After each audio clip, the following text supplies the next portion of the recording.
வாங்கி கொண்டிருப்பதல்ல, கொடுக்கிறது அன்பு. வேதம் சொல்லுகிறது, உங்க அன்பு ஜெயம் கொண்டிருக்க வேண்டும். ஜெயம் கொள்கிற எவனோ அவன் என் வலது பாரிசத்தில் இருப்பான் ஆண்டவர் சொல்கிறார்.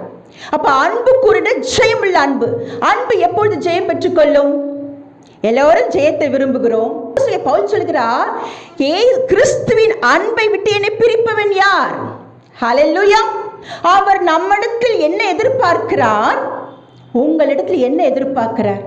ஒண்ணுமே இல்லைங்க.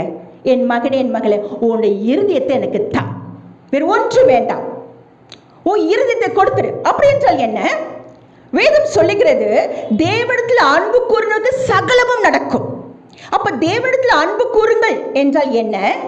அவருடைய பிரமாணங்கள், கற்பனைகள் எல்லாவற்றும் கை கொள்கிறது. தேவனிடத்தில் அன்பு கூறுகிறது. என் தேவனை நான் நேசிக்கிறேன், அதுவும் அன்புதான். அதுல வித்தியாசம் என்ன?